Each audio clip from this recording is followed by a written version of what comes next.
Thank you, Mr. Speaker. As much as I want to join in the conversation to keep discussing climate, in looking at C-69, I really want to make the point and ask the honourable member for his commentary. We had an expert panel on EA. The government spent over $1 million on that advice. That advice was very clear that projects subject to review must be those that are, quote, much more than the large controversial projects, that we must ensure that it's all areas of federal jurisdiction. There are smaller projects that can do serious environmental damage. This is what I want to ask the honourable colleague from South Okanagan, West Kootenay, as someone with extensive scientific background.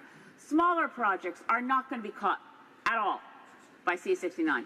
This is about the review of a couple dozen projects a year, all big ones.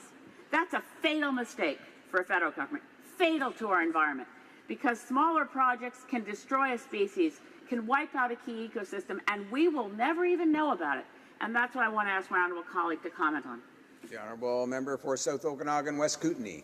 Well, I'd like to thank the member from Saanich Gulf Islands for that question. And yes, this government did a lot of consultation on this bill, and you know that is a good thing, I suppose. It delayed the production of this bill, but as the member said, that advice from all that consultation was largely ignored, and this is the kind of actions that doesn't help public confidence in our regulatory systems or in our impact assessments.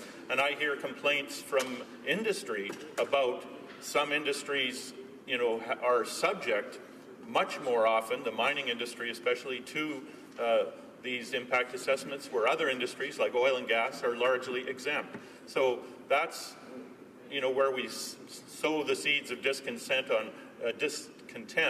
on many sides.